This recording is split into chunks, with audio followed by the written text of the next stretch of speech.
Hello everyone, Charles Watts here. Welcome back to Inside Arsenal. It's a start of another week. It is Monday. It is a big week for Arsenal. Two huge games on the horizon. Inter Milan on Wednesday, Chelsea on Sunday as they look to bounce back for that really disappointing defeat at Newcastle at the weekend. It is a big news Monday as well. I'm sure you're all aware, but Edu is set to leave Arsenal. The news was broken exclusively by Sammy Mokbel at the Mail a little bit earlier on today. There's been lots of reaction to it ever since that story broke this morning. Lots of you getting in touch early doors. I mean, straight away, we've got some messages from Aaron, from Aurora Freak, from Ben, there's others as well, all talking about Edu. It's been a really mixed reaction to the news, certainly on social media, which is always the way, isn't it? You have some people saying one thing and others saying the other. And there's people who are happy about the news and think it's a good thing for Arsenal. There are people who are very worried about the news and wondering what happens next. And will this really upset the sort of stability that Arsenal have had in a long time? I mean, we've got different questions here. Aurora, with Edu leaving, could you tell the reasons and probably talk about a successor? Ben says a terrible weekend with Bournemouth bailing us out, now also compounded by Edu leaving. What do you think this means for the next few transfer windows behind the scenes at the club in general? Aaron says kind of mixed feelings with Edu leaving. He did a good job with Arteta, which led us to here. On the other side, Edu had some criticism on overplaying certain players and having a bad sales record. Should we be worried or not? Can Arsenal get an appropriate director to replace Edu and complement Arteta? That will be the most difficult task. So there's lots and lots of questions coming in. I'm going to try and give my immediate reaction to the news now. Now, look, this has just happened, and I've been on the phone a bit this morning, and I'm still trying to get pieced together exactly what's going on at the moment. I'm expecting there will be some sort of official comment from Arsenal at some point. I don't know if that'll be today, but I think at some point soon we're going to get something official from Arsenal on it. Now, they're not going to sit down and give the complete truth about why this has happened, why this decision has happened. I don't know whether we'll get an interview or anything like that from Edu discussing the move at this stage. But there is a bit of surprise about it, no doubt about that. It is big news. You know, Edu has been such a key figure in this new look Arsenal that has emerged over the last 5 years. That has taken Arsenal from where they were to where they are now, which is challenging at the top of English football and hoping to challenge at the top of European football once again. And he's played a major role in that, no doubt about it. So it is big news. It is pretty seismic. I'm still on the fence about whether this is a really bad thing or not. I'm not of the opinion this is good news for Arsenal, like some people have been reacting. There's some people celebrating this news. I don't quite know how you can sit there really and celebrate this news and think it is a good thing. You know, take your feelings away from Edu as a person. I don't know, but you cannot. I just really struggle to see how you can sit there and say Edu has not done good things since he's come to Arsenal. He has been such a key figure in taking the club from where they were when he arrived. We could only dream about challenging for the Premier League title when he arrived. And now that is a given. And after a couple of defeats we've had in recent weeks that make us think we might struggle to compete for the title, there's massive disappointment. And that just shows the changes that has happened at Arsenal, because 5 years ago, when he first arrived at 2019, we wouldn't even been considering challenging for the title. And now we're disappointed after 2 defeats that we might not be able to do it. So he has overseen a dramatic change in fortunes at Arsenal, and he deserves a lot of credit for that. So I can't sit here and understand how people can say, oh, this is great news for Arsenal. It's not. I think it is worrying news, but that doesn't mean to say that it's a disaster by any means. Sporting directors come and go. There is a high turnover rate in that positions in world football. They don't tend to stay for very long. We see that all the time. There's always news of our sporting director's gone, he's been replaced by someone else. So it's by no means a disaster, but I think it certainly warrants a debate about where Arsenal go from here and what this means for the sort of project that we've seen over the last 4 or 5 years to get Arsenal to this point. I think a key thing in all of this is exactly what Mikel Arteta thinks of it, and we don't know yet because it is still so fresh and it is just coming out. Now, it must be said, it looks like Edu could potentially be heading over to join up with Evangelist Marinakis at Nottingham Forest and oversee his sort of be the sort of overseeing the umbrella of clubs that he owns within his group. It's not the case of he's going to go straight to Nottingham Forest and be the sporting director of Nottingham Forest. It's more to do with the group itself. They own, obviously, Olympiacos. I think there's Rio Ave as well. I think there's talk that they're looking to secure another European club very, very soon. And Marinakis and Edu do have quite strong links. And there has been murmurings over the last couple of months or so that Edu has been discussing this possible role. And it looks like he might well be taking it now. That's not confirmed yet, so I can't see it right now. So he's definitely going there, but all the signs are that he could end up being this new sort of all-powerful figure in the football group that Marinakis currently owns. But in terms of what it means for Arsenal, like I said, Mikel and Edu have got a very strong relationship, a very good relationship, or they have had. Whether that has broken down or not in the last couple of months, I've not heard it has. We'll wait and see if any stories emerge soon that says that there has been a little bit of a breakdown in relationships. Again, all I can reiterate is what I know for now is that I haven't been told that at all. And Edu and Mikel have always worked very, very closely together, and they've always been really, really aligned, which has been such a crucial thing in terms of what Arsenal have done and how they've moved forward year on year to continue to improve. Because they sometimes with sporting directors and managers, you get those sort of clashes in personality, and one person wants to sign this person, one person wants to sign the other. It was happened with Unai Emery and Raul Sanllehi when he was in charge of transfers at Arsenal. Unai Emery obviously wanted Wilfried Zaha, Sanllehi wanted Nicolas Pepe. It was Sanllehi who won in that situation. Nicolas Pepe arrived, even though Unai Emery didn't really want him. He would have preferred Wilfried Zaha. Under Edu at Arsenal, that doesn't really happen because him and Arteta have got this really good partnership going on where they have to completely agree before someone that arrives at the club. No one's going to be brought in by the sporting director and just thrown into Arteta's squad. It doesn't happen like that. Arteta is too powerful now anyway for that to happen. And so losing such a key ally, or someone who's been such a key ally, who has been really aligned to Arteta, has to come as a blow. And there has been a period of quite a bit of change going on behind the scenes at Arsenal. Obviously, Vinay left his role just a year ago, Vinay Venkatesham.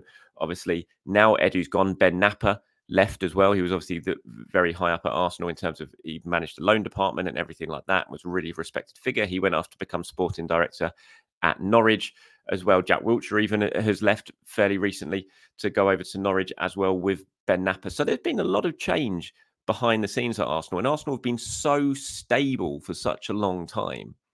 Well, we say long time in football terms anyway, in terms of a few years of real stability at Arsenal. Now it's just beginning to change a bit. And it'll be interesting to see if that has if that dynamic has any sort of impact on how things are run behind the scenes. Obviously, Arteta has signed his contract, so he's here to stay, and that's confirmed. And I don't think he'll be overly concerned that Edu's gone, but what he'll be more concerned about is who comes in to replace him and how their relationship sort of goes going forward, because that's going to be so crucial to maintaining, I think, the success that Arsenal have had, is getting the right successor in. It's far too early. Like some of the questions were, do you know anything about possible successor? Obviously, I just don't at the moment. Now, Arsenal have had Jason Ito has been the assistant sporting director since last year, so working in tandem with Edu.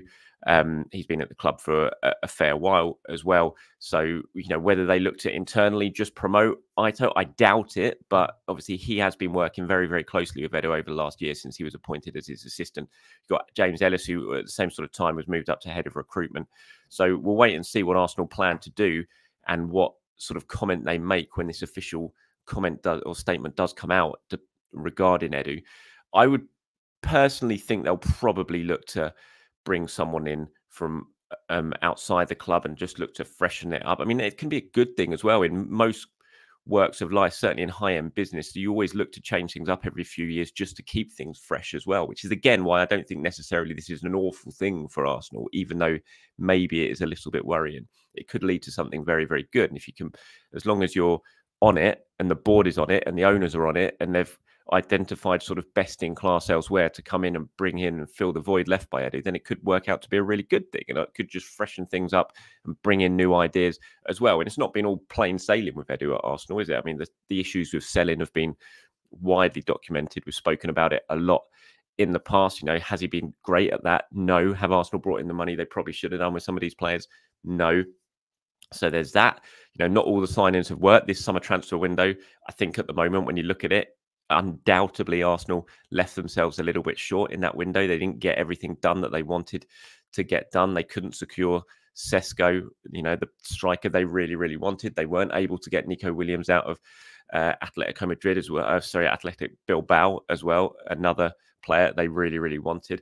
So there are question marks there as well. So yeah, it's an interesting one. It is big news. It is definitely big news, and it's going to be really interesting to see where Arsenal go from here. I mean, you look at possible successes. I've already seen mention of Thomas Rosicky. Obviously, he's sporting director over in Czech, over at Czech at the moment with Prague.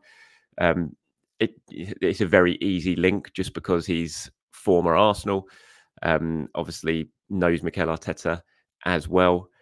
Has spoken fairly recently. I remember James Gunner Blog went over and did a really good interview of him over in Prague as well, and he spoke very warmly about Arteta and the work that has been going on at Arsenal. So that there is that link there, but I don't necessarily think Arsenal just goes try and bring someone in who has been at the club before.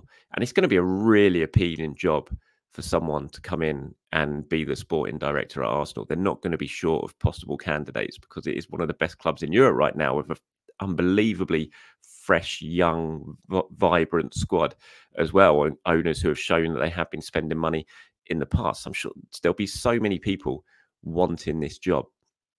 So yeah, I don't think Arsenal are in a bad position by any means, but it's certainly a little bit unexpected, even though, like I said, these murmurings about Edu potentially going over and working with Marinakis have been sort of rumbling on for a couple of months now. It's certainly not the news I expected when I woke up this morning, I have to say. I remember I was sitting there when I saw Sammy tweet the story. I was sitting there thinking, what am I going to talk about today? Obviously, yesterday was pretty depressing, talking about the Newcastle game. I didn't want to go talk about something sort of similar theme for today's show.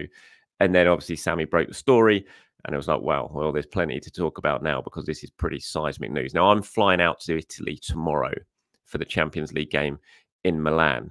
I am due to arrive at sort of mid-afternoon tomorrow. The press conference is at San Siro at 7, so I'm going to be heading over to the stadium, providing there's no delays and I get there in time. I'll be there for the press conference tomorrow at San Siro, which will be the first time that Mikel Arteta has spoken publicly since this news has emerged. Whether we get anything sort of official from Arsenal before then, I imagine they will definitely want to get something out before then. Now the story has been broken because they know what Mikel Arteta is going to face. He's going to have question after question in the press conference tomorrow night at the San Siro. And when that happens, Arsenal like to get something out ahead of the press conference, just so something official is already sort of there and Arteta isn't kind of left, thrown to the wolves, so to speak, with journalists feeling questions. At least they'll have something official to work with. So I would suggest we're going to get something official from Arsenal, or on the record from Arsenal, before that press conference. But it's definitely going to be an interesting press conference to be at, no doubt about that. So yeah, I'm flying out in the morning to head over for that, and we'll see if there's any more news emerges over the next 24 hours or so. Right, moving on, just to sort of shift away from Edu before we wrap this one up now. It's just a few questions and comments from you guys, as I said, not involving Edu. Eyes Wall says, I disagree with Charles. Isak in the Arsenal squad changes everything. He's the type of player who has the ability to create things on his own when the midfield has an off day. Him being in Arsenal will change the mentality of both sets of players. I don't know why you're saying I'm wrong there, because I absolutely agree with you 100%. I don't know when you say I disagree with Charles, I'm not sure what you mean. I think what I said about Isak yesterday was I'm not sure in that team, on that level of performance that we produced at the weekend, Isak would have changed the result on the day, because Arsenal was so poor and created so little. But look, Isak is my number one choice to come in as a forward. I think he's perfect for Arsenal, and I agree he absolutely would change this team and would improve this team 100%. He's perfect for how Arteta wants his forwards to play. He can play centrally, he can play out wide if needs be. His work ethic is unbelievable. He presses really well, scores goals, proven in the Premier League, young.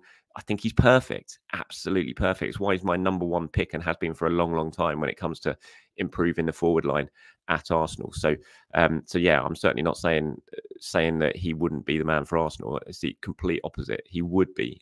He's my absolute number one pick to come in. Nostradamus says, wild shout, but if Odegaard isn't ready yet, put Jesus, Martinelli or Sterling on the right wing and play Saka in the centre instead. Trossard goes missed in too often when he starts games, and we're just too predictable when attacking at the moment as Marino, Rice, Partey, Jorginho doesn't offer the attacking intent required. Having a Cazorla, Ramsey, Rosicky, Diaby-esque midfield, minus the injuries, would be ideal for this team. Yeah, you're not the only person who has mentioned this. The only thing is we're constantly talking about moving players out of position at the moment, aren't we? And that's just never really a good thing because it's just disruptive for the team. I think Saka could do it, no doubt about it, because he's such a high quality player. He can play, you see him, you can play Saka at left back and he's still one of the best players on the pitch. So he could absolutely do it. I'm sure of that. But I'm not sure it's a good thing when you're constantly thinking we've got to move this player out of position to accommodate this player. So I still think I'd keep Saka in there. Look, hopefully, and again, I'll be flying tomorrow, I think, when open training happens. But open training is going on, I think, at 11:30, and I'll just taken off by then tomorrow at London Colney. So we'll get a look to see if Odegaard is involved in that. He is on the way back. There's still a little bit of things he has to pass, obviously, before we see him starting games, I imagine. But he is on the way back. So hopefully this is all going to be a sort of moot point very, very soon. And we're just going to have Martin back in that creative role that we know he's so good at. But yeah, as I said, you're not the only person to mention Saka as a possible alternative while we wait for Odegaard to return. Tom says, hi, Charles, love the show. Thank you very much. What concerns me, of course, is I'd love Nwaneri to start, but a bit like Bolton, then at Preston, he's cramping after 60 to 70 minutes. It's clear I don't think he's physically ready against top opposition, which brings us back to the decision to let ESR and Vieira leave in the summer. Need Ode back ASAP. Yeah, I mean, it's understandable. Nwaneri's going to be cramping. 17-year-old kid playing those sort of minutes. Playing at top-level football is very, very different to playing under-21s football. The demands physically are so much more on your body that I'm not surprised he's been cramping. And again, that's probably why Mikel is protecting him a little bit at the moment. The thing on, look, Vieira, it wasn't a case of letting Vieira go. I mean, I was surprised they let Vieira go, but it always felt to me that Mikel kind of moved on from Vieira. The fact he didn't play at all at the end of last season when he came back from injury, he just wasn't really considered at all part of this team. When he was playing, he was shoved out on the right wing. Arteta had clearly sort of washed his hands of him a little bit at that case. And you look at what he's done since he's gone to Porto. Yes, he's on his way back. He's had a bad injury initially and he's sort of fighting his way back. He started the last couple of games. I think he's got 1 assist so far this season, and that's it for Porto. He's not exactly ripping up any trees. I'm not sure he would have made too much of a difference had he been at the club. Smith Rowe, you know, I said my piece plenty of times. I wish he'd been given more opportunities, but the fact is he wasn't given those opportunities. So again, I'm not sure he makes a massive difference right now, because I'm still not sure Arteta would have used him as just an out-and-out replacement for Odegaard, even if he was here, because we saw last season he just wasn't really using him enough or as much as he should have done. So, but yeah, thank you very much for your comments there. And I think that's the last one I've got for today. So that's it for me, from me, everyone. Thank you very much for watching and for listening. Like I said, I don't know if I'm going to be able to do a show in the morning tomorrow because I'm flying out pretty early. I've got to take the kids to school, and then as soon as I'm back, I'm going straight to the airport and then flying out. So I'm not sure if I'm going to be able to do a show or not. If I can't, sorry, but hopefully I will be able to find time to be able to record something, even if it's something very, very short before I go, especially if we've got any developments on this EDU story. But I will be in Italy for the next couple of days. I will be at the press conference tomorrow night, which is going to be a really interesting press conference. I'll definitely be recording the show from Italy, whether that be after the press conference or in the morning of the Wednesday. So keep your eyes peeled for that. Thank you for joining me. Thank you for watching. Thank you for listening. I hope you have a good start to your week wherever you are around the world, and I'll speak to you very, very soon. See you later. Bye-bye.